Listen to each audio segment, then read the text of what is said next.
Hello friends, નવી trick સાથે કુકરમાં બનતા રસિયા મુઠિયાની રેસીપી તમારી સાથે શેર કરી રહી છું. તો ઘરે બનતા મુઠિયા ઘણીવાર કડક રહી જતા હોય છે, સાથે ખુલી પણ જતા હોય છે.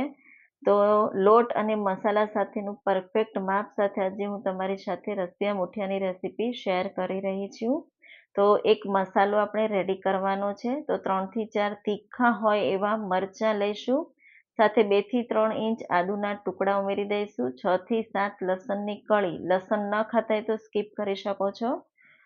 5 થી 6 મીઠા લીમડાના પાન, એક નાની ચમચી આપણે જીરું ઉમેરી દઈશું. તો પાણી વગરની પેસ્ટ રેડી કરવાની છે. તો આવી દરદરી પેસ્ટ આપણે વાટી લીધી. તો આ પેસ્ટથી રસિયા મુઠિયાનો ટેસ્ટ બહુ સારો એવો આવે છે અને બહુ ટેસ્ટી એવા બને છે. તો હવે આપણે લોટ બાંધવાનો છે મુઠિયા માટે. તો મેં અહીંયા 1 વાડકી જેટલા બચેલા રાઈસ એટલે ભાત લીધા છે વધી ગયેલા, સાથે 1 વાડકી ચણાનો લોટ એટલે પરફેક્ટ માપ છે. 1 વાડકી ભાત, 1 વાડકી ચણાનો લોટ, 1 મોટી ચમચી આદુ મરચાં લસણની પેસ્ટ, 1 નાની ચમચી હળદર, 1 ચમચી લાલ મરચું પાવડર, 1 ચમચી ધાણા જીરું પાવડર, સ્વાદ પ્રમાણે મીઠું, 1 ટીસ્પૂનથી થોડું ઓછી હિંગ ઉમેરી દઈશું, સાથે ખાવાનો સોડા, જેથી મુઠિયા એકદમ સોફ્ટ એવા બનશે. 1 મોટી ચમચી અજમો આ રીતે મસળીને ઉમેરી દઈશું, એટલે હિંગ અને અજમાથી મુઠિયા પાચનમાં સારા રહેશે. સાથે 1 લીંબુનો રસ ઉમેરી દઈશું અને બધાને ટેસ્ટને બેલેન્સ કરે એ માટે આપણે 1 ટીસ્પૂન જેટલી ખાંડ, અને વધારે ટેસ્ટી મુઠિયા બનાવવા માટે આપણે અડધો કપ જેટલા મેથીના પાન ઉમેરી દઈશું. તો મેં અહીંયા કટ કરીને ઉમેરી છે. સાથે અડધો કપ જેટલા ઝીણા સમારેલા લીલા ધાણા ઉમેરી દઈશું. તો મુઠિયા સોફ્ટ બને એ માટે આપણે 1 ચમચી જેટલું તેલ ઉમેરી દઈશું અને એકદમ સારી રીતે બધું મિક્સ કરી દઈશું. તો ભાતમાં થોડું પાણી હોય એટલે આ રીતનું બાઇન્ડિંગ આવશે. તો તમે જોઈ શકો છો એકદમ સારી રીતે લોટને મિક્સ કરવાનો છે. મિક્સ થઈ જાય એટલે થોડું થોડું પાણી છાંટીને આપણે લોટ બાંધવાનો, એટલે કે લોટ બાંધવાનો નથી પણ બાઇન્ડિંગ આવે એ રીતે મુઠિયાનો લોટ આપણે બાંધી લઈશું. તો તમે જોઈ શકો છો અહીંયા લોટ એકદમ સારી રીતે બાંધી લીધો છે. બંને હાથમાં તેલ લગાવી થોડું મિશ્રણ હાથમાં લઈ આ રીતનું આપણે મુઠિયા રેડી કરવાના છે. તો સાઈઝમાં નાના રાખવાના, જેથી કૂક થશે એટલે મુઠિયા બધા ફૂલી જશે. તો મુઠિયા રેડી કરી લીધા છે. હવે જે લોટવાળું વાસણ છે એમાં આપણે છાશ ઉમેરીશું. તો મેં અહીંયા ખાટી છાશ લીધી છે. તો 2 કપ જેટલી ખાટી છાશ લેવાની. તમે દહીં પણ લઈ શકો છો. તો 1 વાડકી કે 1 કપ જેટલું આપણે દહીં લેવાનું, ખાટું જ દહીં લેવાનું, અને એકદમ સારી રીતે વિસ્કરની મદદથી ફેટી લઈશું. એટલે મસાલા, લોટ અને છાશ એકદમ સારી રીતે આ રીતે મિક્સ કરી લેવાનું. તો આ રીતે તમે છાશ ઉમેરશો એટલે લોટ મિક્સ થશે અને એકદમ સારી એવી ગ્રેવી રેડી થશે. હવે કુકરમાં 2 મોટા ચમચા જેટલું તેલ ઉમેરી દઈશું. તેલ ગરમ થાય એટલે 1 ટીસ્પૂન રાઈ, 1 ટીસ્પૂન જીરું ઉમેરી દઈશું. સાથે 3 થી 4 મેથીના દાણા ઉમેરી દઈશું. 1 તમાલપત્ર ઉમેરીશું અને 3 થી 4 લવિંગ સાથે 1 તજનો ટુકડો ઉમેરી દઈશું. બહુ સારો એવો ટેસ્ટ ફ્લેવર આવે છે.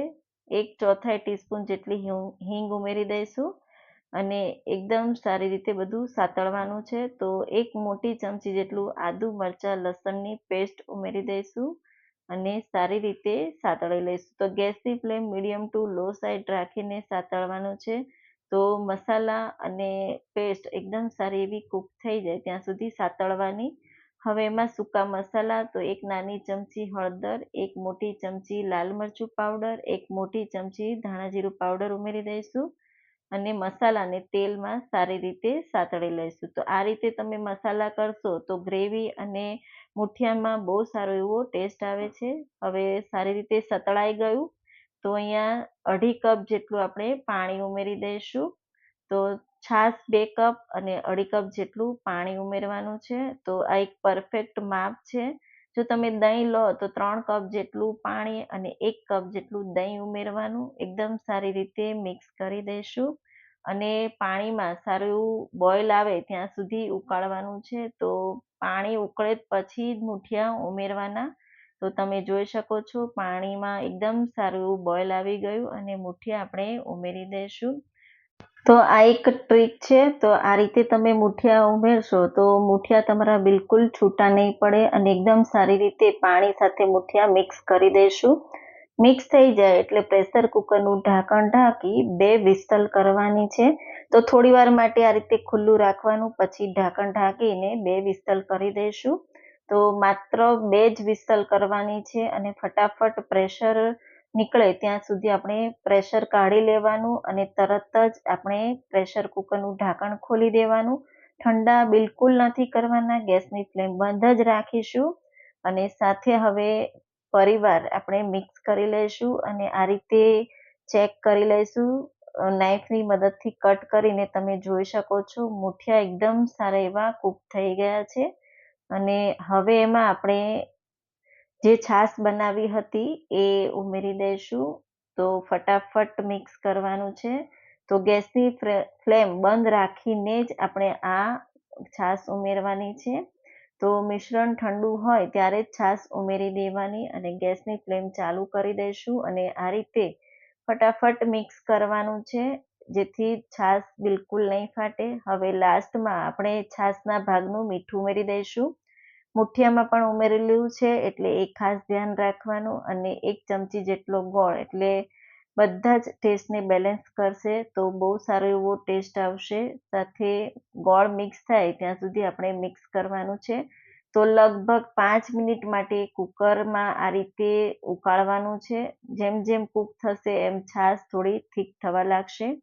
હવે આપણે એક તડકો કરી લઈએ. તો વઘારિયામાં તેલ ઉમેરી દઈશું, રાઈ ઉમેરીશું, સાથે જીરું ઉમેરી દઈશું અને સાથે મીઠા લીમડાના પાન ઉમેરીશું અને 2 સૂકા મરચાં ઉમેરી ગેસની ફ્લેમ બંધ કરી પછી જ આપણે લાલ મરચું એટલે કાશ્મીરી લાલ મરચું પાવડર ઉમેરી દઈશું અને ઉપરથી વઘાર આ રીતે રેડી દઈશું.